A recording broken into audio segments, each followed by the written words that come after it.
You're a terrible woman and I'm gonna report you so you lose your job! 30,000 feet above the ground, an 8-year-old girl stands in the aisle of a first-class cabin, holding an inhaler toward a woman who's gasping for air. The flight attendant grabs the child's arm and hisses through clenched teeth, "Sit down or you'll be removed from this flight." The little girl doesn't move. Her voice rings out, clear and determined, "This woman needs help." Around them, passengers freeze, some pulling out their phones, others looking away uncomfortably. The woman in the seat can barely breathe now, her lips taking on a frightening blue tint. The flight attendant's grip tightens. The child's hand trembles, but she doesn't let go of that inhaler. This is the moment everything changed. But to understand how we got here, we need to rewind. Let me tell you how an 8-year-old girl became a hero at 30,000 feet, and how one act of courage would transform her family's life in ways no one could have imagined. Her name is Celestine Washington. 8 years old, 3rd grade, with natural hair styled in 2 perfect puffs and purple-framed glasses that she adjusts whenever she's nervous. And right now, standing in the boarding line at Hartsfield-Jackson Atlanta International Airport, she's adjusting those glasses constantly. This is her first time flying alone. Her first time doing anything this big without her mother by her side. Celestine's mother, Simone Washington, works long, grueling hours as a senior operations manager at Ashford Global Industries, one of the largest private equity firms in the country. Simone is the kind of woman who arrives at the office before sunrise and leaves long after sunset. She's brilliant at her job, the person everyone turns to when things fall apart, the one who somehow keeps dozens of projects running smoothly while managing teams across multiple departments. But despite her exceptional performance reviews year after year, despite being the backbone of her division, she's been passed over for promotion 3 times. 3 times she's watched less qualified colleagues, usually men, usually white, climb the ladder she's been holding steady for them. But Simone doesn't complain. She doesn't have time to complain. She's a single mother with a daughter who needs her, and she pours everything she has into making sure Celestine has opportunities she never did. Which is why, for months, Simone saved every extra dollar, cut every corner she could, just to afford this first-class ticket to New York. Celestine is going to visit her grandmother for spring break, and Simone wanted her baby to be comfortable, to be safe, to be in a cabin where the flight attendants would keep a close eye on an unaccompanied minor. Celestine clutches her small backpack as she walks down the jet bridge. Inside are snacks her mother carefully packed. Apple slices in a container, cheese crackers, a juice box, and 3 granola bars. There's also her favorite book about astronomy, the one with the beautiful photographs of nebulas and galaxies that she's read cover to cover at least 6 times. Space fascinates her. The idea that there are entire worlds out there, waiting to be discovered, makes her feel like anything is possible. As she steps onto the plane, Celestine notices the looks. Some passengers smile at her warmly, a few even giving her encouraging nods. But others do a double take when they see this young black girl in her purple glasses walking into the first-class cabin. Their expressions shift, subtle but unmistakable. Surprise. Skepticism. The unspoken question, is she in the right place? Celestine has seen these looks before. She's 8, but she's not naive. She knows that some people make assumptions based on what they see, based on the color of her skin. Her mother has had careful conversations with her about this, age-appropriate but honest. The world isn't always fair, her mother told her, but that doesn't mean you shrink yourself to make others comfortable. You hold your head high. You remember who you are. So Celestine holds her head high as she finds her seat, 2A window side. She settles in, placing her backpack at her feet and her book on her lap. The seat is enormous compared to her small frame, the leather soft and cream-colored. She's never sat in anything this fancy. For a moment, she lets herself feel excited rather than nervous. Across the aisle in seat 2B, a woman settles into her own seat. She's in her late 50s, elegant in a way that seems effortless. She's wearing a cream cashmere sweater and perfectly tailored slacks, her silver locks styled in a way that looks both professional and beautiful. This is Vivian Ashford, though no one on this flight knows who she is. She's not wearing designer labels that scream for attention. She's not draped in obvious jewelry. She prefers to move through the world without fanfare when she can. Vivian Ashford is the founder and CEO of Ashford Global Industries, a private equity powerhouse that manages billions in assets. She built her company from nothing 30 years ago, when investors laughed at the idea of a black woman running a financial firm. They're not laughing anymore. But despite her success, despite her wealth, Vivian makes a point of flying commercial a few times a year. She says it keeps her grounded, reminds her of the real world beyond boardrooms and executive suites. Today, she's heading to New York for a series of meetings that will likely determine the future of 3 major acquisitions. She pulls out her tablet and begins reviewing financial documents, her reading glasses perched on her nose. She doesn't notice the little girl across the aisle stealing glances at her, curious about the woman who carries herself with such quiet confidence. But someone else has noticed Celestine. Petra Vandermeer, a flight attendant in her 40s with blonde hair pulled back so severely it looks painful, stops in the aisle when she spots the child in seat 2A. Petra has worked this Atlanta to New York route for 15 years. She knows the usual first-class passengers: business executives, wealthy tourists, the occasional celebrity. She does not expect to see a young black girl traveling alone in one of the premium seats. Petra approaches with a smile that doesn't reach her eyes. Her voice drips with condescension as she leans down. "Sweetheart, are you sure you're in the right seat? Economy is toward the back of the plane." She gestures vaguely behind her as if guiding a lost child. Celestine's stomach tightens, but she remembers her mother's words. "Hold your head high." She reaches into her backpack and pulls out her boarding pass, handing it to Petra without a word. Petra takes it, examining it with visible skepticism, turning it over as if searching for proof of forgery. She checks the seat number twice, then looks at Celestine again, then back at the boarding pass. Finally, with obvious reluctance, she hands it back. No apology. No acknowledgement that she made an insulting assumption. She just walks away, her lips pressed into a thin line of disapproval. Celestine feels her face burn with embarrassment. She focuses on her book, trying to lose herself in pictures of distant stars, but the words blur on the page. Across the aisle, Vivian has witnessed the entire exchange. She glances at Celestine, recognizing something in the child's carefully controlled expression. She's seen that look before in mirrors and photographs from her younger years. The look of someone working twice as hard to take up the space they've paid for. The plane fills up. Passengers stow luggage, settle into seats, adjust air vents. The usual pre-flight chaos. Celestine keeps her eyes on her book, though she's not really reading anymore. She's counting the minutes until takeoff, until this flight is over, until she can see her grandmother's warm smile at LaGuardia Airport. The plane pushes back from the gate. The flight attendants go through their safety demonstrations. Celestine has watched these before on family trips, back when money wasn't quite so tight, back when her father was still around. She knows to buckle her seatbelt, knows where the emergency exits are, knows that in the unlikely event of a water landing, her seat cushion can be used as a flotation device. She adjusts her seatbelt, making sure it's secure across her lap. The engines roar to life.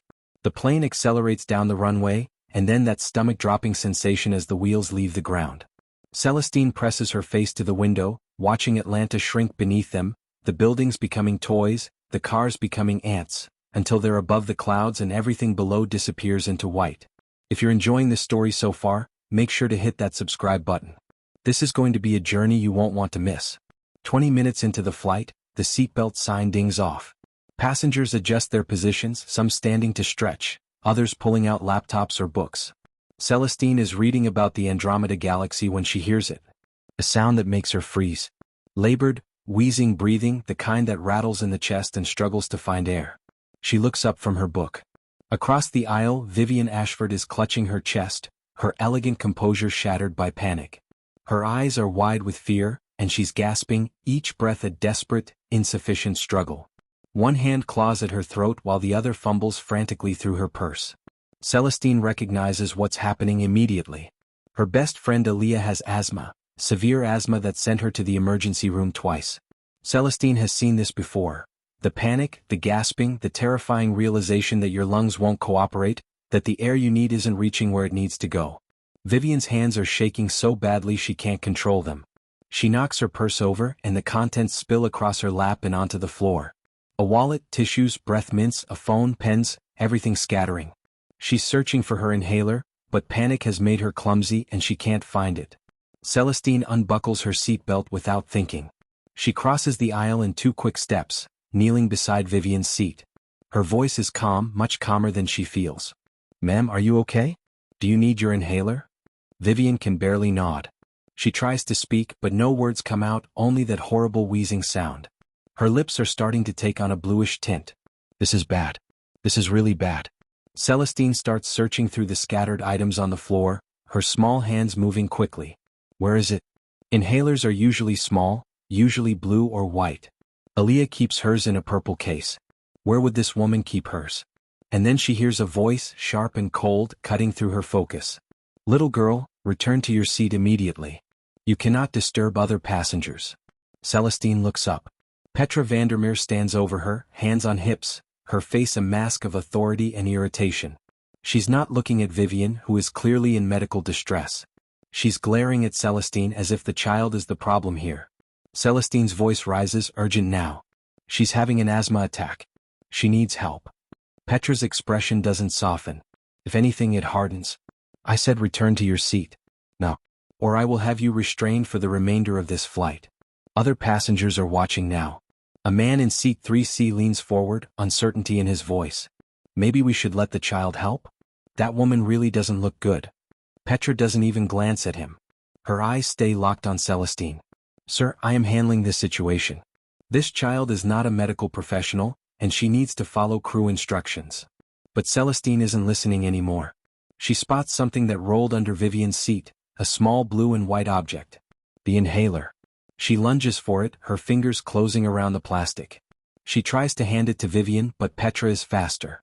The flight attendant snatches the inhaler right out of Celestine's hand. I said I will handle this. Return to your seat immediately, or you will be removed from this aircraft upon landing. Vivian's breathing is getting worse. The blue tint on her lips is spreading. Her eyes are glazing over with the kind of panic that comes when your brain isn't getting enough oxygen. She reaches weakly toward the inhaler in Petra's hand, but she doesn't have the strength to fight for it.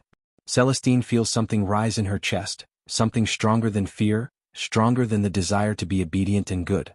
It's fury. Pure righteous fury. This woman is going to die because Petra cares more about asserting her authority than about saving a life. Celestine's voice comes out louder than she's ever spoken in her life. It's not a shout, but it carries through the first-class cabin like a bell. She's going to die if you don't give that back. My friend has asthma and I know what this looks like. Please, she needs her medicine right now. The cabin has gone silent except for Vivian's labored breathing. Every eye is on them now. Some passengers have pulled out their phones, recording. Others look horrified. A few look away, uncomfortable with confrontation. Petra's face flushes red. She presses the call button on the wall, her voice tight with barely controlled anger. This is Petra in first class. We have a disruptive passenger. I need backup immediately. What would you do in Celestine's position? Would you obey the authority figure, or would you keep fighting for what's right? Drop your answer in the comments below. Petra's fingers dig into Celestine's arm, hard enough to leave marks that will still be visible hours later. The flight attendant's voice drops to a hiss, low and venomous, meant only for the child to hear. I will not tell you again. Sit down or I will have you restrained for the remainder of this flight. Do you understand me? Celestine feels the pressure on her arm, feels the threat behind those words, but she can't move. She won't move. Because across from her, Vivian Ashford is dying. It's not dramatic, not like in the movies. It's quiet and terrible. The woman's chest heaves with the effort of trying to pull air into lungs that won't cooperate. Her hands clutch at nothing, grasping for relief that isn't coming. And her lips, those lips that were a natural warm brown just minutes ago, are now tinged with blue, that frightening shade that means the body isn't getting oxygen, that means time is running out. Around them, the first-class cabin has transformed into a theater of silent witnesses. Some passengers crane their necks to see better. Others pull out their phones, fingers hovering over record buttons, torn between documenting injustice and not wanting to be complicit in someone's suffering. A few look away entirely, as people often do when confronted with situations that demand action but feel too uncomfortable to engage with. In seat 3C, a middle-aged white man in an expensive suit clears his throat.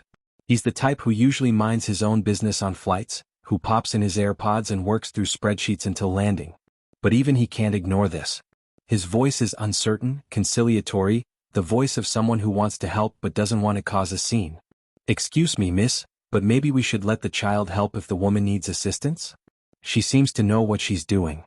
Petra's head snaps toward him, and for a moment, Celestine sees something flash across the flight attendant's face. It's not concern for Vivian. It's not gratitude for the suggestion. It's anger at being questioned, at having her authority challenged in front of passengers. Her voice comes out sharp, each word enunciated with barely restrained fury. Sir, I am handling this situation. This child is not a medical professional. She is an unaccompanied minor who is currently out of her seat in violation of airline policy, interfering with another passenger's personal belongings, and refusing to follow crew instructions. The man in 3C leans back chastised. He won't speak up again. Most people won't. Because that's how authority works, isn't it? Even when authority is wrong, even when authority is actively causing harm, we're trained from childhood to defer to it, to trust that the person in the uniform knows better than we do. But Celestine is 8 years old, and she hasn't yet learned that sometimes you're supposed to let people die rather than make authority figures uncomfortable. Her eyes are still searching, desperate, scanning the floor around Vivian's seat. And then she sees it. The inhaler. It must have rolled when Vivian knocked her purse over, must have skittered across the carpeted aisle and ended up partially hidden under the woman's seat. It's blue and white, exactly like Aaliyah's, exactly what she's been looking for. Celestine yanks her arm free from Petra's grip with a strength born of desperation. She drops to her knees and reaches under the seat, her small hand closing around the plastic inhaler. She's got it. Relief floods through her as she stands, turning toward Vivian, ready to hand over the device that will save this woman's life. But Petra is faster. The flight attendant's hand shoots out and snatches the inhaler right out of Celestine's fingers before she can even react. I said I will handle this. Return to your seat now, or I will have security waiting for you when we land. Do you understand me? You are this close to being banned from this airline. Vivian reaches weakly toward Petra, toward her inhaler, but she doesn't have the strength. Her arm falls back to her side. Her head lolls slightly. She's fading. The medical term is hypoxia, oxygen deprivation, and it's happening right now in real time. Without intervention, she has minutes before she loses consciousness. Maybe 10 minutes before permanent brain damage begins. Maybe 20 before her heart stops entirely. And Petra is holding the one thing that can save her, clutching it in her hand like a prize she's won, like proof that she's in control. Something breaks inside Celestine. Not breaks exactly. Ignites. She spent her whole young life being polite, being obedient, being the good girl her mother raised her to be. She says please and thank you. She doesn't talk back. She respects her elders. But there's a difference between respect and blind obedience, and right now blind obedience means watching someone die. Her voice comes out louder than she knew she was capable of. It's not a scream, not quite, but it carries through the cabin like a thunderclap, cutting through the uncomfortable murmurs and shocked whispers. She's going to die if you don't give that back. My friend has asthma, I know what this looks like. Her lips are turning blue. That means she's not getting oxygen. Please, please, she needs her medicine right now. For just a second, Petra falters. For just a second, Celestine sees uncertainty flicker across the flight attendant's face, sees her glance at Vivian, sees her register the blue lips, the labored breathing, the very obvious medical emergency occurring 3 feet away. For just a second it seems like basic human decency might win. But then Petra's jaw sets. She's committed now. She's made this about authority, about control, about proving that an 8-year-old child cannot tell her what to do. She reaches up and presses the call button mounted on the cabin wall, her voice clipped and professional. This is Petra in first class. We have a disruptive passenger creating a disturbance. I need backup immediately. The seconds that follow feel like hours. Vivian's breathing is getting shallower. A woman in seat 4A has her hand over her mouth, tears streaming down her face. The man in 3C has his phone out now, recording openly. A younger passenger, maybe in her 20s, is halfway out of her seat, looking like she wants to intervene but doesn't know how. And then footsteps, quick and purposeful, coming from the galley. Another flight attendant appears, pushing through the curtain that separates first class from the main cabin. His name is James Mitchell and he's worked for this airline for 30 years. He's seen medical emergencies, he's seen difficult passengers, he's seen every variation of in-flight crisis you can imagine.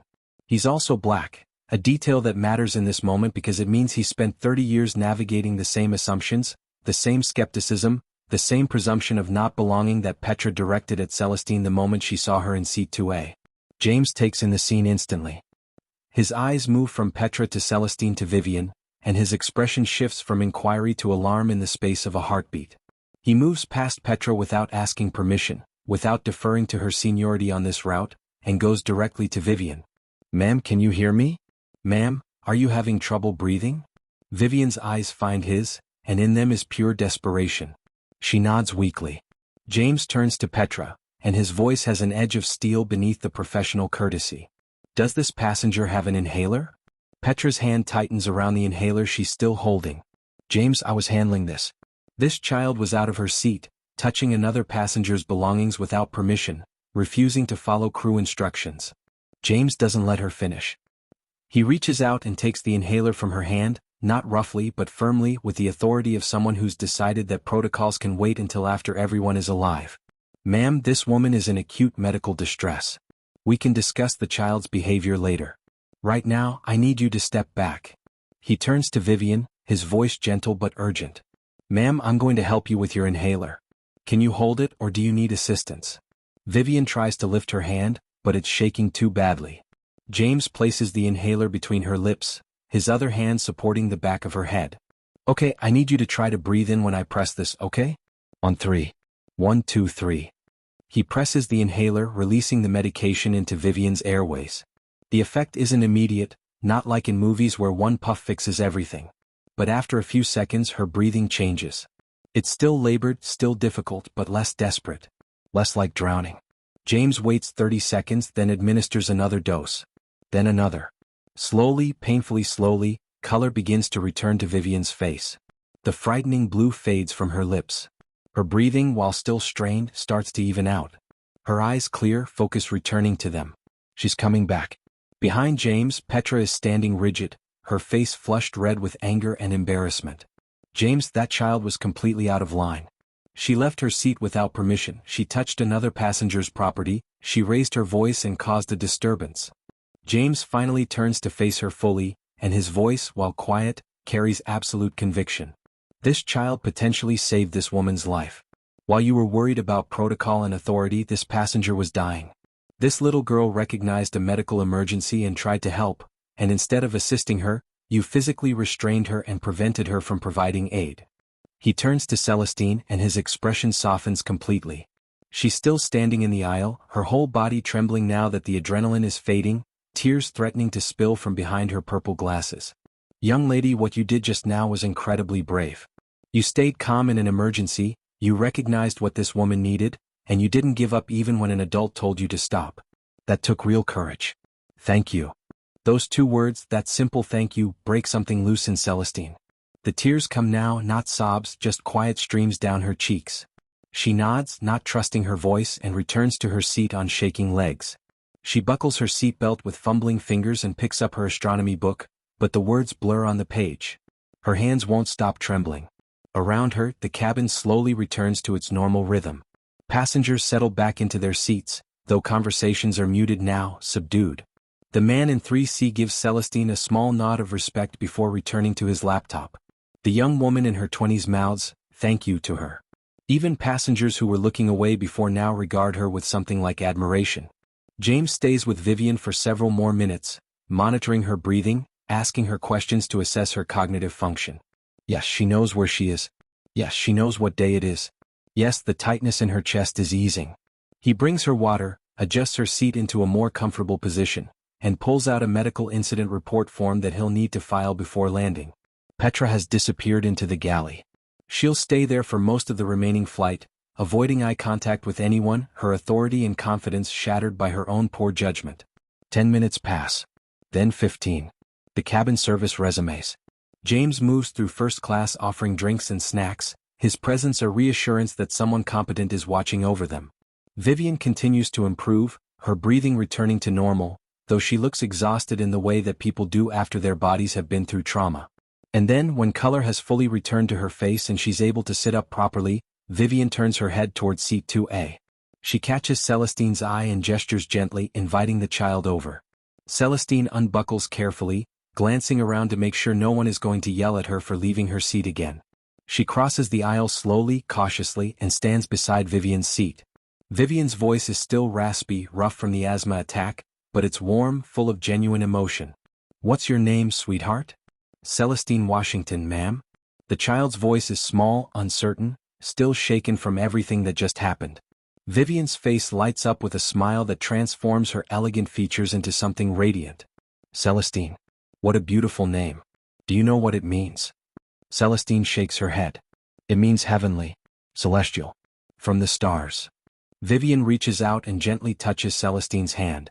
And you certainly were heaven sent today. How did you know what to do? How did you know I was having an asthma attack? The question opens something in Celestine, gives her permission to speak after being told to be silent for so long. The words tumble out, faster and faster as she goes. My best friend Aaliyah has asthma. She's had it since we were in kindergarten. Last year she had a really bad attack during recess and I was there when it happened. It was so scary.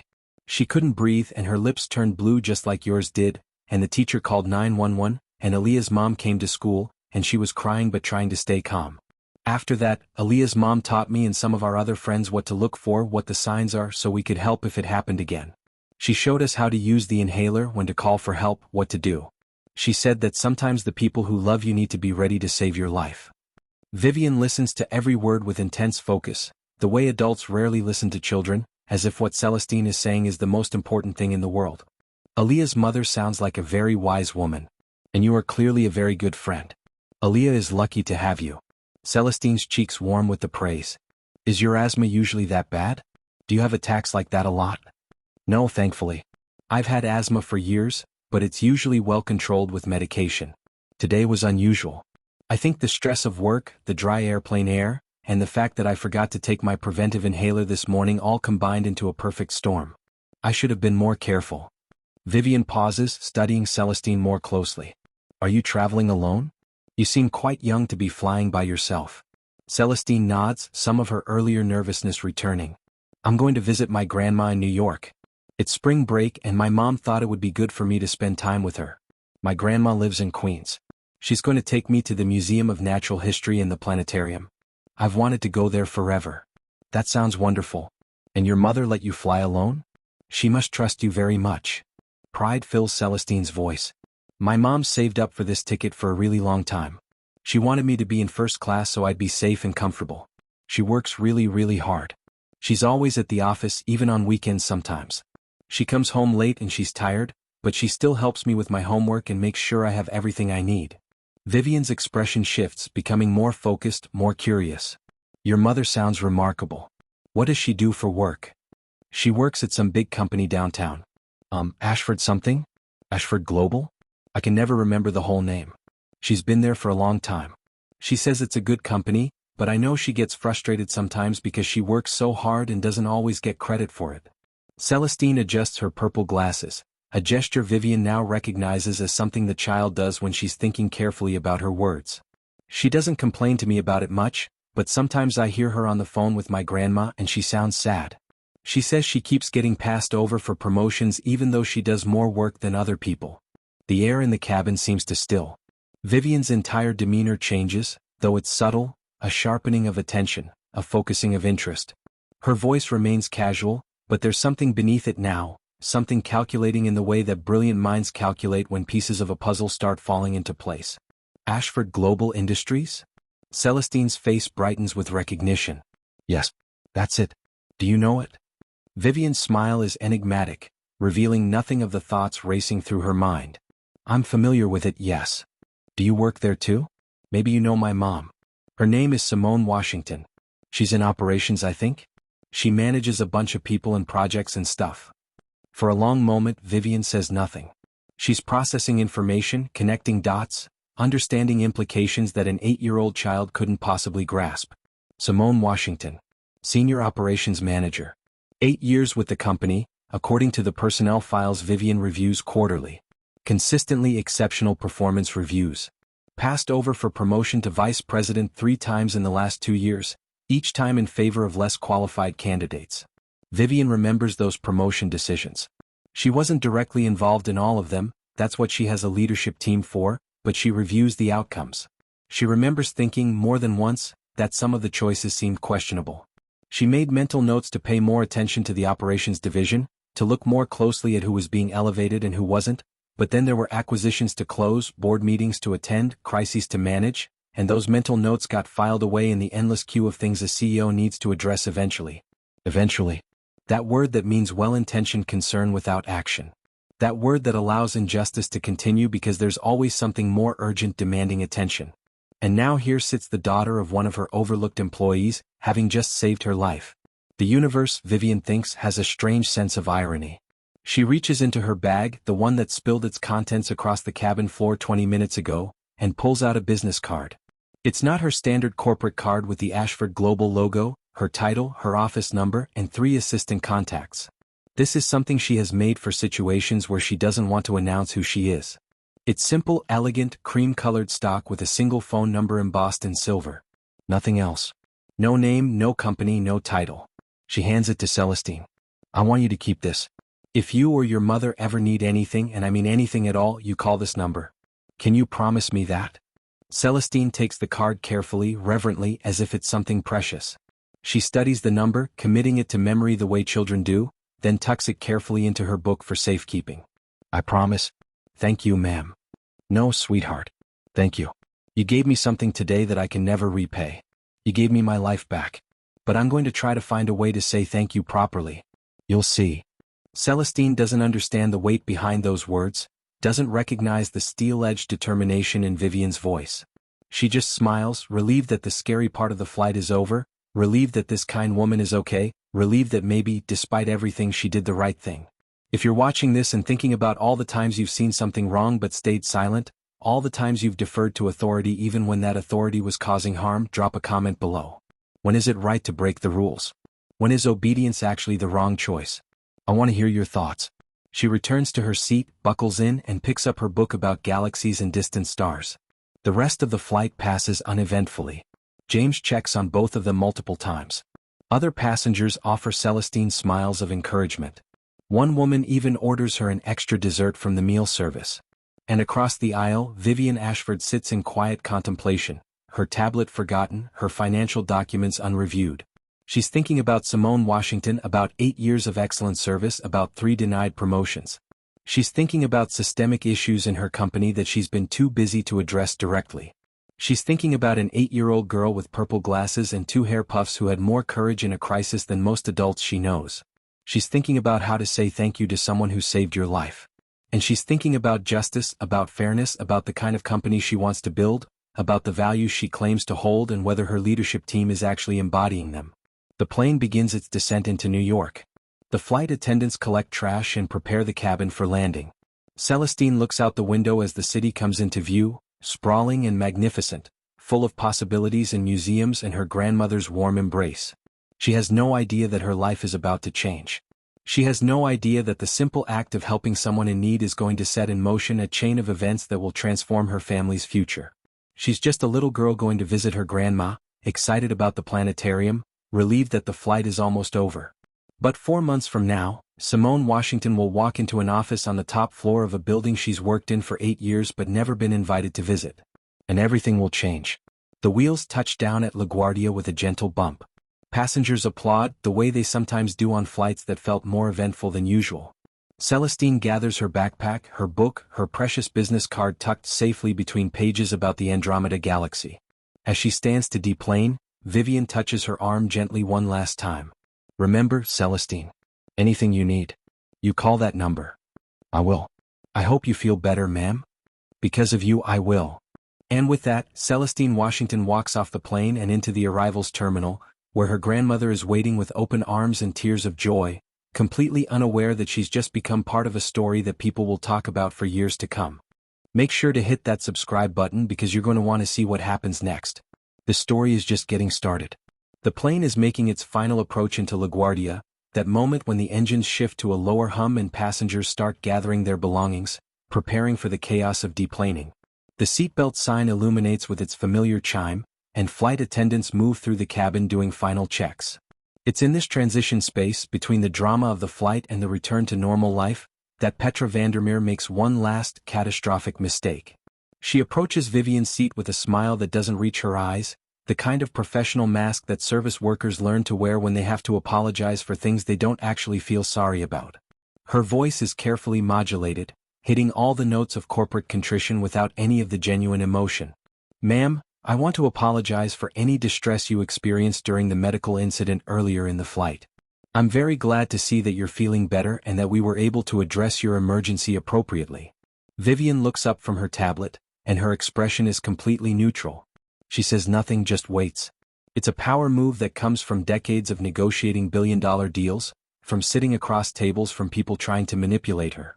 She knows that silence makes people uncomfortable, makes them fill the void with truth they didn't mean to reveal. Petra's smile falters slightly, but she continues. However, I do need to inform you that I'll be filing a report with the airline regarding the child in seat 2A. Her behavior during the incident was highly disruptive and violated several federal aviation regulations. She left her seat without permission during a critical phase of flight operations. She interfered with crew procedures, she physically touched another passenger's belongings without consent, and she refused multiple direct instructions from a crew member. Petra pulls out a small notepad, flipping it open to a page where she's already begun documenting the incident. She also raised her voice in the cabin, creating a disturbance that other passengers found alarming. I understand that she may have believed she was helping, but passengers cannot be allowed to override crew authority, especially children traveling alone. For her own safety and the safety of others, this behavior needs to be documented. The airline will likely place a note in her passenger record, and there may be restrictions on her ability to travel as an unaccompanied minor in the future. She pauses, still wearing that hollow smile. I wanted to inform you of this as a courtesy, since you were involved in the incident. If you'd like to add any statement to the report about how her actions affected your experience, I'd be happy to include that as well. The temperature in the immediate vicinity seems to drop by several degrees. Vivian sets down her tablet with deliberate precision. She removes her reading glasses, folds them carefully and places them on top of the tablet. Then she looks directly at Petra, and when she speaks, her voice is colder than the air at 30,000 feet, harder than the diamonds in the subtle studs in her ears, sharper than any blade. That child saved my life while you tried to stop her. Let me be absolutely clear about what happened on this flight, so there's no confusion when multiple reports are filed with your airline. I suffered a severe asthma attack. My inhaler was inaccessible due to my compromised physical state. That child, Celestine Washington, recognized my medical emergency immediately and attempted to provide assistance. You physically restrained her. You prevented her from helping me. You took my medication from her hands and refused to administer it, prioritizing your authority over my life. Vivian's voice doesn't rise. She doesn't need to raise her voice. Every word is enunciated with crystalline clarity, each sentence a statement of fact delivered with the weight of absolute certainty. If not for the intervention of your colleague James, who demonstrated actual professional competence and basic human decency, I would likely have lost consciousness. Depending on how long it took for someone else to find and administer my inhaler, I could have suffered permanent brain damage or death.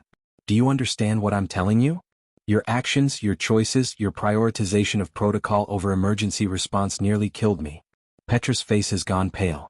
The notepad trembles slightly in her hands. Ma'am, I was following protocol. Children traveling alone must remain in their seats unless given permission by crew members. She was out of her seat, she was touching your belongings. I'll be filing my own report about your conduct with your airline, Vivian interrupts, her tone allowing no argument. I'll be filing it directly with the executive leadership, and I'll be requesting a full investigation into your handling of medical emergencies. But before I do that, I need some information from you. I'd like your full name and employee number. The confidence that Petra wore like armor is cracking now, falling away in pieces. I was just following the established procedures for unaccompanied minors. There are rules about your name. Vivian's voice cuts through the excuses like a scalpel through tissue. And your employee number. Now. Petra's hands shake as she fumbles for her crew badge, reading off the information in a voice that's lost all its earlier authority. Petra Vandermeer. Employee number 47832. 47,832, Vivian repeats, pulling out her phone and typing it into her notes app. And how long have you worked for this airline, Miss Vandermeer? 15 years. It comes out as barely more than a whisper. 15 years, and in all that time, no one has taught you that human life supersedes protocol? That when someone is dying, you help them first and worry about paperwork later? Vivian shakes her head slowly. You may go now. I have everything I need. Petra retreats up the aisle like a soldier fleeing a battlefield, her notepad clutched against her chest, her carefully constructed professionalism in ruins. Other passengers who overheard the exchange look away, secondhand embarrassment mixing with satisfaction that someone finally said what needed to be said. James appears a moment later, checking on Vivian one final time before landing. How are you feeling, ma'am? Any residual tightness in your chest? Any dizziness? I'm fine, thank you. Thanks to you and thanks to that remarkable child. Vivian gestures toward Celestine's seat. I don't suppose you could help me with something? I'd like to exchange contact information with her before we land, and I think she might be nervous about leaving her seat again after everything that happened. James smiles, genuine warmth in his expression. Of course. Let me go talk to her. He walks to Celestine's seat and crouches down to her level, his voice gentle. The lady you helped, she'd like to talk to you again before we land. Would that be okay? Celestine nods, relief flooding her features. She unbuckles and crosses the aisle once more, this time without fear of being yelled at, without worrying that she's breaking rules that will get her in trouble. Vivian reaches into her purse and pulls out that simple business card again, the one with just a phone number embossed in silver on cream-colored stock.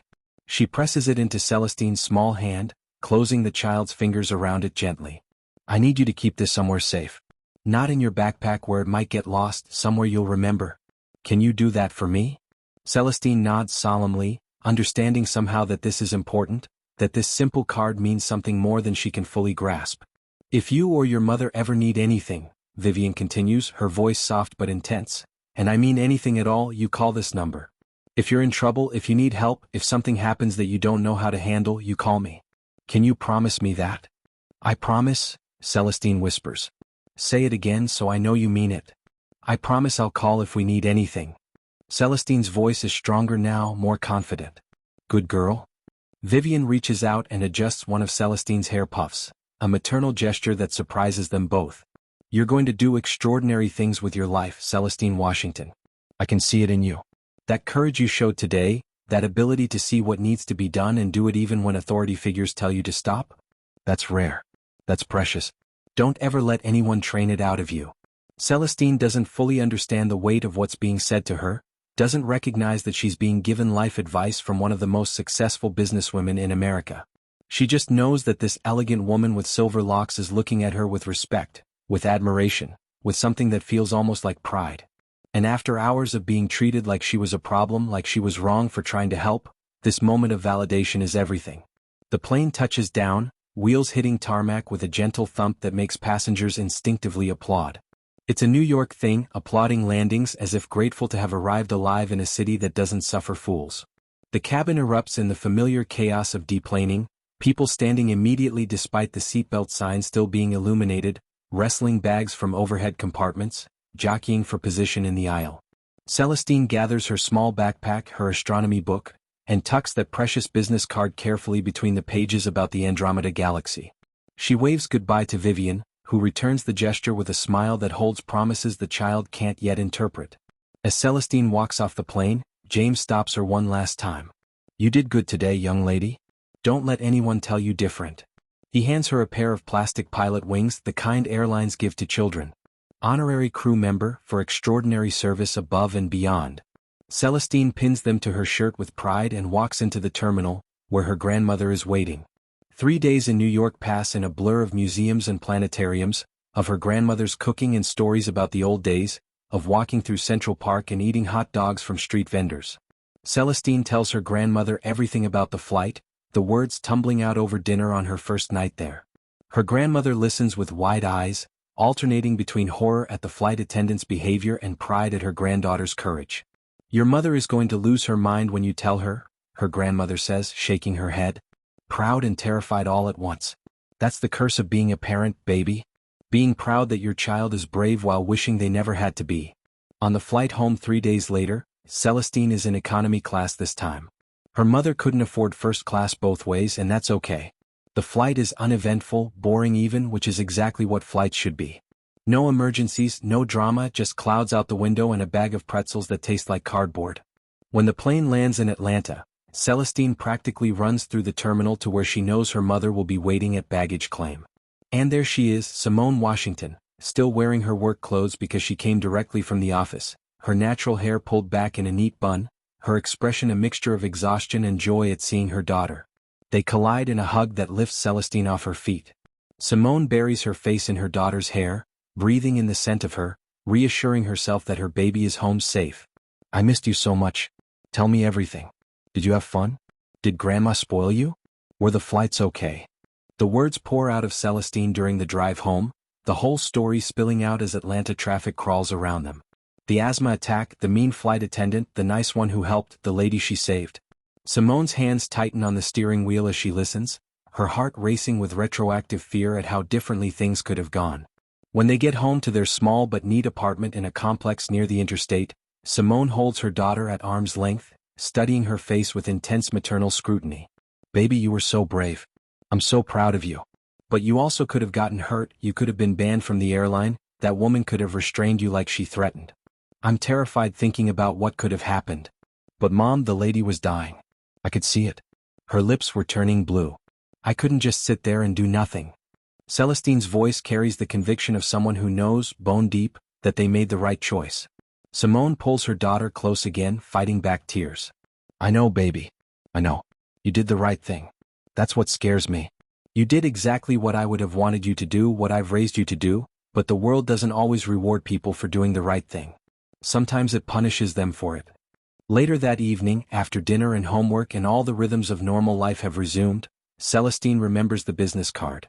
She pulls it out of her astronomy book and hands it to her mother. Oh, the lady I helped, she gave me this. She was really nice, Mom. She asked about you, actually. She wanted to know where you worked. Simone takes the card, examining it with puzzlement. It's expensive stock, she can tell that immediately. The kind of card that costs real money to print. But there's nothing on it except a phone number. No name, no company, no email, no title. Just 10 digits embossed in silver. That's odd. Most business people have their whole life story on their cards. This is just a number. She said if we ever needed anything we should call.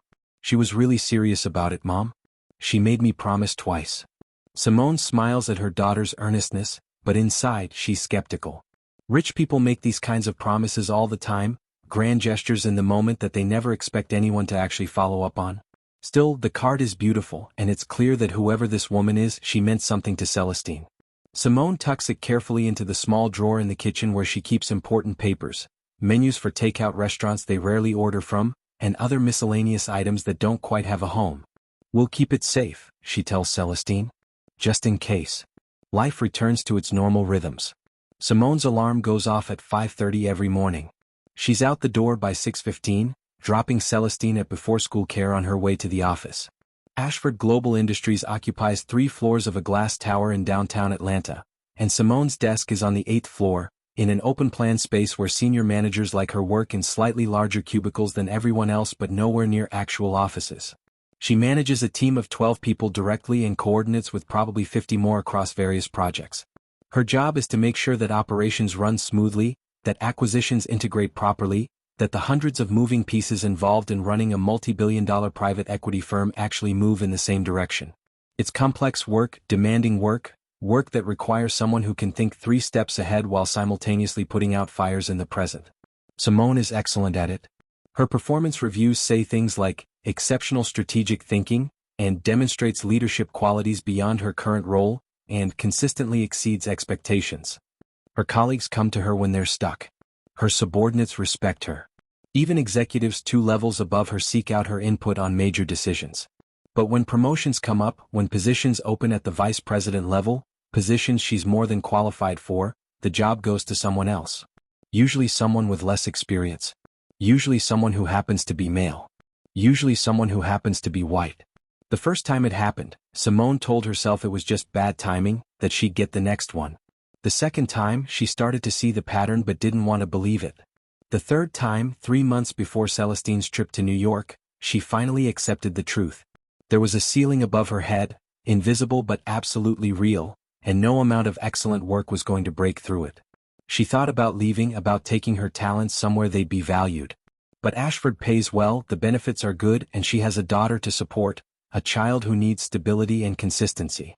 So she stays and she works her early mornings and late nights, and she puts out fires and manages projects and makes other people look good, and she tries not to think too much about the fact that her career has plateaued at 36 years old. Her typical day is brutal in its mundanity.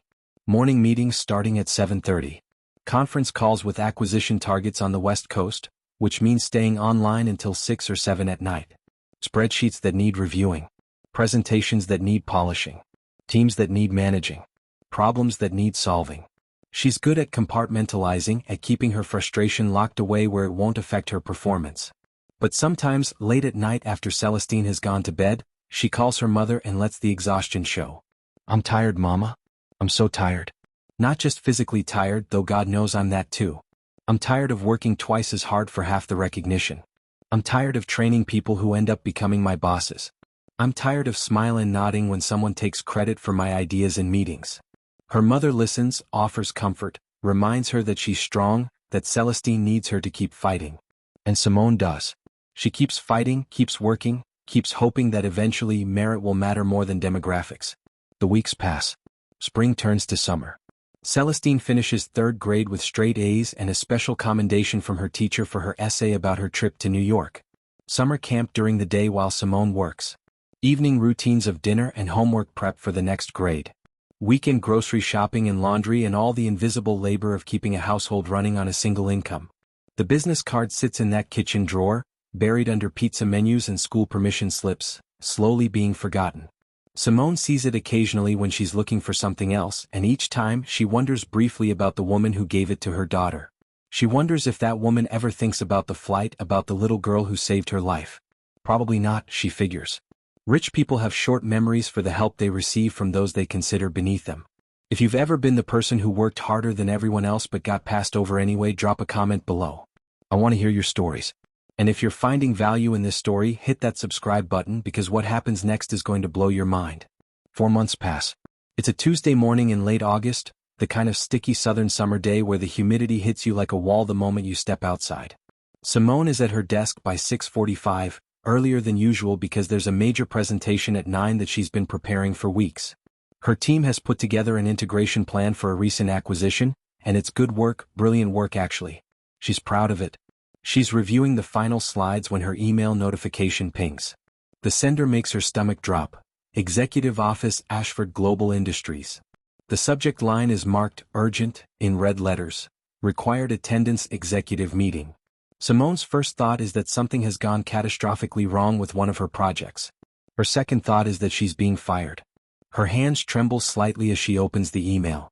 It's short, formal, offering no clues. Ms. Washington, your presence is required on the executive floor, Suite 2100, this morning at 8 a.m. sharp. Please confirm receipt of this message. Office of the CEO. The CEO. Vivian Ashford herself. The founder, the legend, the woman whose name is on the building. Simone has never been to the executive floor in 8 years of working at this company. Senior managers like her don't get called to the top floor unless something is very, very wrong or very, very right. And in her experience, it's almost always the former. She responds confirming receipt, her heart hammering against her ribs. She has 13 minutes to compose herself, to mentally review every project she's working on, every decision she's made recently, trying to figure out where she might have made a mistake big enough to warrant personal attention from the CEO. At 7:57, she steps into the elevator and presses the button for the 21st floor. The elevator rises smoothly, passing floors she's worked on, floors she's visited for meetings, and then continuing up into territory she's only heard about. The executive suite, where decisions that affect thousands of employees get made behind closed doors. The elevator opens directly into a reception area that looks like it belongs in a different universe from the utilitarian office spaces below. Everything is cream and silver and soft lighting. Fresh flowers on the reception desk. Art on the walls that looks like it belongs in museums. Floor-to-ceiling windows offering a view of Atlanta that makes the city look manageable, conquerable, small. A receptionist whose name tag reads Colette looks up with a warm smile. Ms. Washington? Ms. Ashford is expecting you. Please follow me. Simone's mind is racing. Why would the CEO want to see her? What has she done? What's happening? Colette leads her down a hallway to a corner office with double doors. She knocks once, then opens them, gesturing for Simone to enter. And there, rising from behind a massive desk with Atlanta spread out behind her like a kingdom, is a woman in her late 50s with silver locks styled elegantly, wearing a tailored suit that probably costs more than Simone's monthly rent. Simone recognizes her immediately from company newsletters, from town halls, from the professional photographs that hang in the lobby downstairs. Vivian Ashford. The CEO. The founder. The woman whose vision built this empire. But there's something else, something familiar that Simone can't quite place. Something about the way the woman holds herself, something about her expression. A memory tugging at the edges of Simone's consciousness, trying to surface but not quite getting there. Ms. Washington, Vivian says, her voice warm but professional. Please sit down. We have a great deal to discuss. And in that moment, in that voice, Simone hears an echo of Celestine's excited chatter from 4 months ago. The lady was really nice, Mom. She asked about you where you worked. Simone's legs suddenly feel unsteady as she sits down, her mind making connections, assembling a puzzle she didn't know existed. What happens next will change everything. 4 months. 120 days. That's how long it takes for the universe to balance its scales, for courage to find its reward, for a single act of kindness to complete its circle and return home transformed into something greater than anyone could have imagined. It's a Tuesday morning in late August, the kind of day that starts ordinary and unremarkable, the kind of day where you drink your coffee and check your emails and assume that nothing will change, that life will continue in its predictable patterns of work and struggle and small victories that never quite add up to the breakthrough you've been waiting for. Simone Washington is at her desk by 6:30, earlier than usual even by her standards. She's preparing for a presentation later that morning, reviewing slides one final time, making sure every detail is perfect because that's what she does. She's the person who catches the errors everyone else misses, who thinks 3 steps ahead, who makes sure that when things go wrong, there's a backup plan already in place. It's exhausting being that person, being the one everyone depends on while somehow never being the one who gets recognized for it. Her coffee is half drunk and going cold when the email notification appears on her screen. The sender makes her stomach clench instinctively. Executive Office, Ashford Global Industries. In 8 years of working at this company, she's never received an email from the executive office. Never. Senior operations managers don't get correspondence from the top floor. They get directives filtered down through layers of management, sanitized and stripped of personality by the time they reach the 8th floor. The subject line is marked urgent in red capital letters. Required attendance, executive meeting, time sensitive. Simone's hands hover over her keyboard, suddenly cold despite the summer heat outside. Her mind immediately goes to catastrophe. Something has gone wrong with one of her projects. Some mistake she made that was small at the time but cascaded into disaster.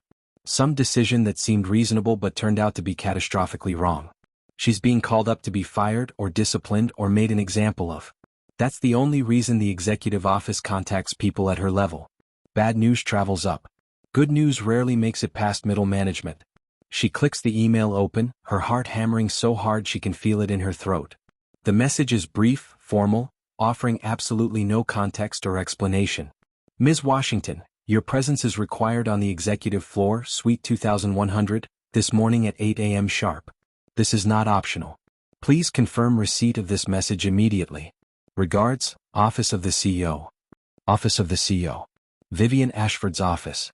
The woman who founded this company 30 years ago with nothing but vision and determination, who built a private equity empire that manages billions in assets, whose name is literally on the building, wants to see her. Personally. At 8 o'clock this morning. Simone's mind races through every project she's touched in the last 6 months. The Richmond acquisition integration. No, that went flawlessly, ahead of schedule and under budget. The operational restructuring in the Dallas office, successful by every metric. The vendor contract negotiations, she saved the company $2 million. What could possibly warrant this? Her hands are shaking slightly as she types her confirmation. Receipt confirmed. I will be there at 8 a.m. Simone Washington. She sends it and stares at her computer screen, her presentation suddenly forgotten, her carefully organized morning derailed by this summons from on high. She has exactly 1 hour and 17 minutes to compose herself, to prepare for whatever is about to happen, to mentally review her entire career at this company looking for the mistake that's brought her to the CEO's attention. The hour passes in a blur of anxiety and speculation. She visits the bathroom 3 times, checking her appearance in the mirror each time. Her navy blue suit is professional, conservative, appropriate. Her natural hair is pulled back in a neat low bun. Her minimal makeup is fresh. She looks like someone who belongs in a corporate setting, someone who takes her career seriously. But does she look like someone who deserves to be on the executive floor? Does anyone at her level ever really belong up there? At 7:55, she steps into the elevator, her portfolio clutched against her chest like a shield. She presses the button for the 21st floor and watches the numbers climb.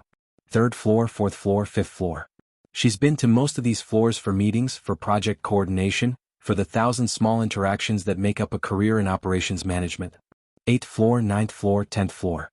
Past the departments she knows, past the people she works with daily. 15th floor, 16th floor, 17th floor.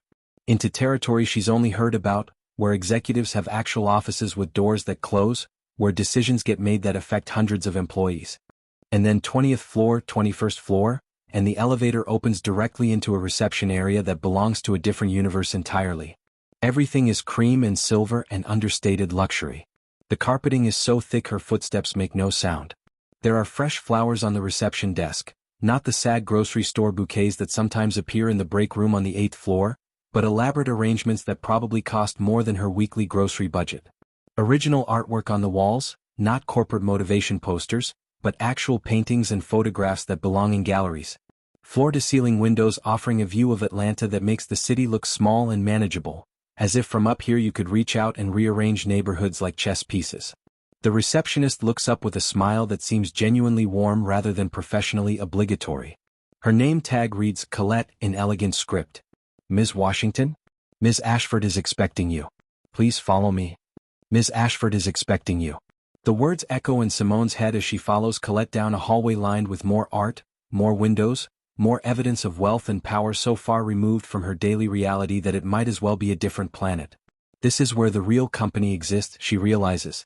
Everything below this floor, all the cubicles and conference rooms and break rooms, all the people working their early mornings and late nights, they're just the machinery that generates wealth that flows upward to spaces like this. Colette stops in front of a set of double doors, mahogany or some other expensive wood, with brushed silver handles. She knocks once, a soft professional sound, then opens them without waiting for a response. Ms. Washington is here, she announces, then steps aside and gestures for Simone to enter. Simone steps through those doors and into an office that defies her understanding of what office space can be. It's enormous, easily the size of the entire cubicle cluster she shares with 11 other people on the 8th floor. The far wall is entirely glass, offering a panoramic view of Atlanta that stretches to the horizon. The furnishings are minimal but clearly expensive, a massive desk that looks handcrafted, chairs that are somehow both modern and timeless, a seating area with a sofa and armchairs arranged around a coffee table that's probably worth more than her car. And there, rising from behind that massive desk, is a woman in her late 50s with silver locks styled in an elegant updo, wearing a cream-colored suit that fits like it was made specifically for her body. She's tall, commanding, moving with the kind of confidence that comes from decades of being the most powerful person in any room she enters. Simone recognizes her immediately. She's seen Vivian Ashford in company newsletters, in the town hall meetings that happen quarterly where the CEO addresses the entire company via video conference, in the professional photographs that hang in the lobby downstairs next to the company mission statement and values. But seeing someone in person is different from seeing their carefully curated image. In person, Vivian Ashford is more real, more present, more intimidating than any photograph could capture. But there's something else, something that Simone can't quite identify. Something about the woman's face, about the way she carries herself, about her expression as she regards Simone. Something familiar that tugs at the edges of memory, like a word on the tip of your tongue that won't quite surface. Ms. Washington, Vivian says, her voice warm but maintaining professional boundaries. Please sit down. Thank you for coming on such short notice. Simone sits in one of the chairs facing the desk, her portfolio still clutched in her lap like a security blanket. Her voice comes out steadier than she feels. Of course, Ms. Ashford. How can I help you? Vivian doesn't sit back down. Instead, she walks around the desk and leans against it, a more casual posture that somehow makes the moment feel even more significant. I've been reviewing your performance records. 8 years with this company. Consistently exceptional reviews. Your direct manager calls you the most reliable person on his team. The VP of your division says you're the person he goes to when something absolutely has to be done right. You've led successful integrations on 3 major acquisitions. You've improved operational efficiency in multiple departments. You've mentored junior employees, several of whom have been promoted to positions above your own level. Simone listens, frozen, unsure where this is going. Is this the part where she gets thanked for her service before being told her position is being eliminated? Is this how they soften the blow before firing you, by listing your accomplishments first? Vivian's expression shifts, becoming more pointed, more direct. And yet you've been passed over for advancement 3 times in the last 2 years. 3 times, positions opened at the vice president level. 3 times you were the most qualified candidate. 3 times the job went to someone else. Someone with less experience. Someone whose performance reviews were good but not exceptional. Someone who, frankly, wasn't carrying the weight you've been carrying. The words hang in the air between them. Simone doesn't know what to say. Is she supposed to defend the company's decisions? Is she supposed to agree and risk sounding bitter? She settles for honesty. Yes, ma'am. That's correct. Why do you think that happened? Vivian asks, and there's something in her tone that suggests she already knows the answer but wants to hear Simone say it. Simone takes a breath, weighing her words carefully. I think there are many factors that go into promotion decisions. Timing, organizational needs, cultural fit. Cultural fit, Vivian repeats, and there's something sharp in her voice now. That's the phrase people use when they don't want to say what they really mean, isn't it? That phrase that sounds neutral but actually means, we prefer people who look a certain way, who come from certain backgrounds, who fit a certain mold that you, Ms. Washington, do not fit. Simone's breath catches. She's never heard anyone at the executive level speak this bluntly about what everyone below knows but no one says out loud. Vivian continues, her voice softer now but no less intense. I built this company because I was tired of being told I didn't fit. Tired of watching less qualified people get opportunities one deserved. Tired of working twice as hard for half the recognition. I built Ashford Global Industries to be different, to be better, to be a place where merit actually mattered more than demographics. She pauses, and there's genuine frustration in her expression. And somehow, despite my intentions, despite the values I tried to instill, we've ended up replicating some of the same patterns I was trying to escape. Simone doesn't know how to respond to this. Why is the CEO of the company sharing this with her? Why now? Vivian's expression changes, becoming gentler, almost maternal. Tell me about your daughter. The question is so unexpected, so completely unrelated to anything they've been discussing, that Simone actually blinks in confusion. My daughter? Yes. Celestine, isn't it? Vivian reaches into a drawer in her desk and pulls out something small, cream-colored. She holds it up and Simone's heart stops. It's a business card, simple and elegant, with just a phone number embossed in silver. The same card that's been sitting in her kitchen drawer for 4 months, buried under pizza menus and school permission slips. Celestine Washington, Vivian continues, her voice taking on a quality of deep respect. 8 years old. Brilliant, brave, kind. She saved my life on a flight 4 months ago. The memory crashes into Simone like a physical force. Celestine's excited chatter when she came home from New York. The story about the plane, the lady having an asthma attack, the mean flight attendant, the nice one who helped. The business card the lady gave her, the one that seemed so odd because it had no name on it, just a number. The lady asked about you, Mom. She wanted to know where you worked. Simone's hand flies to her mouth. That was you? The woman on the plane, that was you? That was me.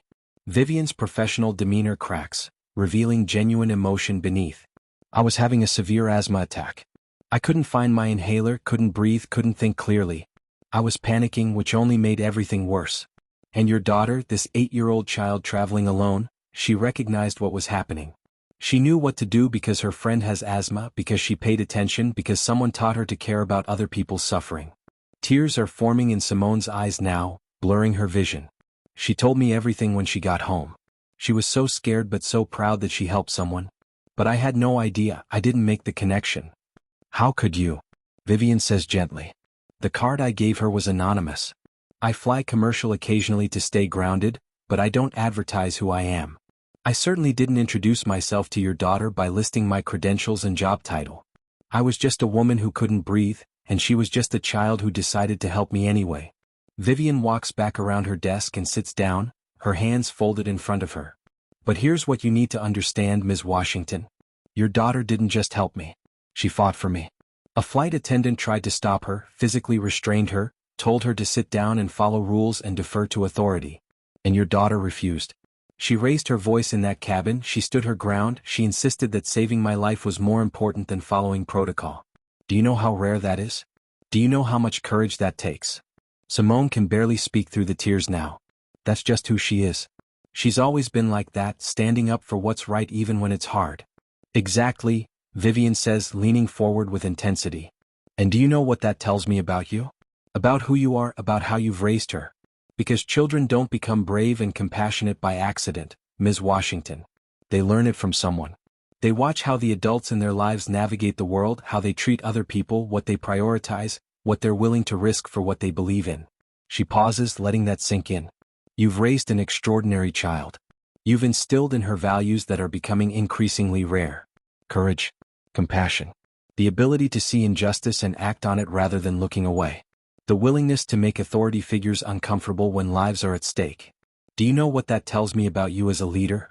Simone shakes her head, unable to form words. It tells me you're exactly the kind of person I want leading this company. Vivian's voice is firm now, decisive. Because the qualities that make someone a good parent, the ability to build people up, to instill confidence, to teach by example, to create an environment where others can flourish, those are the same qualities that make someone a great executive. And you've demonstrated those qualities in the most important laboratory possible. You've raised a child who knows how to be brave when it matters. Vivian opens a folder on her desk, pulling out what looks like official documents. Effective immediately, you're being promoted to Vice President of Operations. You'll report directly to me. Your salary is tripling. You'll have a team of 50 under your leadership, with full authority to restructure and improve operational processes across the entire company. You'll have a real office with a door that closes. You'll have a seat at the executive table where strategic decisions get made. This company needs people who build other people up, people like you've built Celestine. The words don't process at first. They're too big, too unexpected, too completely outside the realm of what Simone thought was possible when she walked into this office 20 minutes ago. I don't know what to say. Say you'll accept, Vivian says simply. Yes. The word comes out as barely more than a whisper. Simone clears her throat, tries again with more strength. Yes. Absolutely yes. Vivian smiles, genuine warmth transforming her elegant features. Good. HR will contact you this afternoon with the paperwork. You'll start in your new role on Monday. That gives you the rest of this week to close out your current projects and hand them off to your successor. We'll also need to have several meetings about your vision for the operations division, the changes you want to implement, the team you want to build. She stands, extending her hand across the desk. Simone stands as well, taking the offered hand, feeling the firm grip of someone who's spent decades building something from nothing through sheer force of will. But Vivian doesn't let go immediately. She holds Simone's hand, looking directly into her eyes. I need you to understand something, Ms. Washington. This isn't charity. This isn't me doing you a favor because your daughter saved my life. I don't make decisions like this based on sentiment. This is a business decision based on the fact that you're the best person for this job, that you've been the best person for this job for at least 2 years, and that it's unconscionable that you've been overlooked for this long. She releases Simone's hand. Your daughter saving my life didn't earn you this promotion. It simply brought you to my attention, made me take a closer look at someone I should have been paying attention to all along. What you've earned this promotion through is 8 years of exceptional work, through leadership that's been going unrecognized, through the kind of character that builds great organizations. Simone nods, understanding the distinction, grateful for it. As she turns to leave, still somewhat dazed by how completely her life has just changed, Vivian's voice stops her at the door. And Ms. Washington? One more thing. Simone turns back. Bring Celestine by the office sometime. I'd like to thank her properly. I'm also setting up a scholarship fund in her name for children pursuing STEM education, particularly girls of color who want to study astronomy or space sciences. She may have saved one life on that plane, but her bravery is going to change many more. I want to make sure her courage creates ripples that reach far beyond what happened that day. Simone's tears return, but they're different now. Not tears of anxiety or confusion, but tears of overwhelming gratitude and recognition. She would love that. Thank you, Ms. Ashford. For everything. Thank you, Ms. Washington. For raising the kind of person who makes the world better. Now go tell your daughter she has a very important visitor coming to meet her properly. Simone walks out of that office, past Collett's desk, into the elevator, and it's not until the doors close and she's alone that she lets herself fully react. She leans against the elevator wall, her portfolio sliding to the floor, and she laughs and cries simultaneously, the relief and joy and shock and gratitude all crashing over her at once. 8 years. 8 years of working early mornings and late nights. 8 years of being excellent and reliable and essential without ever being recognized as such. 8 years of watching less qualified people climb past her. 8 years of wondering if merit would ever matter more than demographics. And in one 20-minute conversation, everything changed. Not because of charity. Not because someone felt sorry for her. But because her daughter's courage brought her to the attention of someone who actually valued what she'd been offering all along. The elevator reaches the 8th floor. Simone picks up her portfolio, wipes her tears, and walks back to her cubicle. Her coffee is stone cold now, her presentation forgotten. None of it matters anymore. By Monday, she'll be on the 21st floor with an office and a team and the authority to actually implement the changes she's been proposing for years. She pulls out her phone and texts her mother, "Call me when you can. Everything just changed." Then she texts Celestine's after-school program, "I'll be picking her up early today. Special celebration. Because some moments can't wait." Some moments require you to stop what you're doing, to leave work early for once, to pick up your daughter and take her out for ice cream and tell her that being brave, that standing up for what's right even when authority figures tell you to sit down, that refusing to look away from someone else's suffering, that all of those qualities she demonstrated on a plane 4 months ago have come full circle in ways no one could have predicted. That evening, in their small apartment near the interstate, Simone tells Celestine everything. About the meeting, about the promotion, about how the lady she saved turned out to be her mother's boss's boss's boss. About the scholarship fund that will bear her name, that will help other children pursue their dreams of understanding the stars. Celestine listens with wide eyes, not fully grasping the magnitude of what her actions set in motion, but understanding that something important has happened. So I did the right thing? Even though that flight attendant was so mean. You did exactly the right thing, baby, Simone says, pulling her daughter close.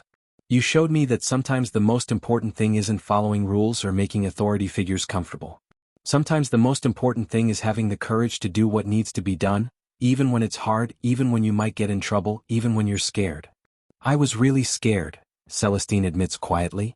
Being brave doesn't mean not being scared, Simone tells her. Being brave means being scared and doing the right thing anyway. And you, my beautiful, brilliant girl, you are one of the bravest people I know. If this story moved you, if you've ever wondered whether small acts of courage really matter, whether doing the right thing when no one's watching actually makes a difference, hit that subscribe button and share this story with someone who needs to hear it today. Because here's the truth that we forget too often in our cynical world. Sometimes the smallest acts of courage create the biggest ripples. Celestine didn't know she was saving a billionaire.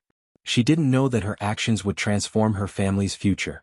She just knew someone needed help, and she had the courage to provide it even when authority told her to stop.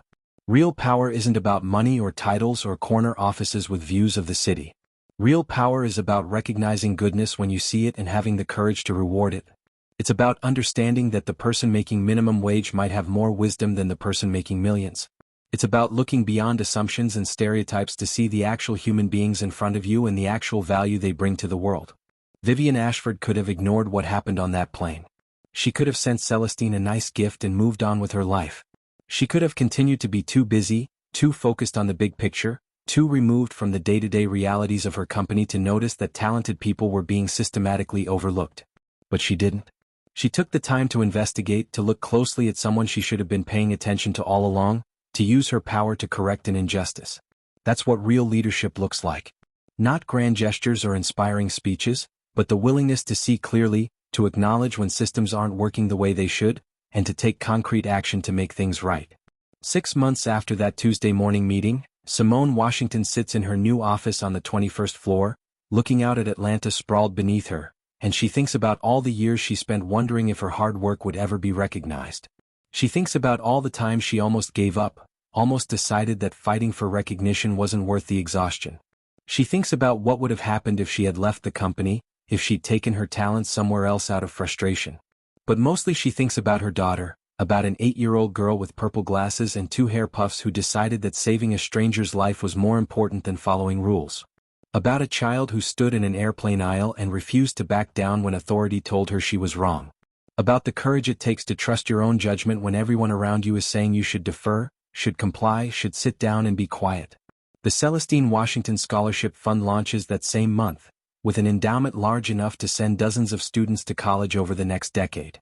The first recipient is a girl from the south side of Atlanta who wants to study astrophysics, who dreams of working for NASA, who writes in her application essay about how seeing someone who looked like her being honored for courage gave her the confidence to pursue dreams that felt impossible before. Ripples. That's what courage creates. One act of bravery inspiring another, creating chain reactions of goodness that spread far beyond the original moment. Celestine saved one life on that plane, but through the scholarship that bears her name, through the example she set, through the story that spread of a little girl who refused to let someone die just to follow protocol, she saved many more. And every person who hears this story carries it with them, holds it as evidence that doing the right thing still matters, that courage still gets rewarded sometimes, that the world isn't as broken as it seems on the days when injustice feels overwhelming. So remember this: you never know when your moment to be someone's hero will arrive. You never know when a small act of courage will create ripples that change lives you'll never meet. You never know when refusing to look away from someone else's suffering will set in motion events that transform futures. Be brave when it matters. Stand up even when authority tells you to sit down. Trust your judgment when you see someone who needs help. Raise your children to value compassion over compliance. And when you have power, use it to recognize and reward the goodness that exists in places you weren't paying attention to. Because that's how we change the world. Not through grand gestures or revolutionary movements, though those matter too, but through small acts of courage repeated over and over, creating ripples that eventually become waves that reshape coastlines. Celestine Washington didn't set out to change her family's future. She just set out to save a life. And in doing so, she reminded us all that sometimes the most powerful thing you can do is simply refuse to walk past someone who's suffering. Simply refuse to accept that following rules matters more than saving lives. Simply refuse to believe that you're too young, too small, too unimportant to make a difference. You are not too small to matter. Your courage is not too insignificant to change things. Your refusal to look away from injustice is not wasted. Every act of bravery, every moment of standing up for what's right, every time you help someone even when it costs you something, it all matters. It all creates ripples. And sometimes, when the universe decides to remind us that goodness still gets rewarded, those ripples come back to you transformed into blessings you never imagined possible. That's the story of Celestine Washington, the 8-year-old girl who saved a billionaire and changed her family's future forever. Not through calculation or ambition or networking or playing political games, but through simple, pure, courageous compassion. Through being the kind of person who sees someone struggling to breathe and decides that saving them is more important than anything else. Be that kind of person.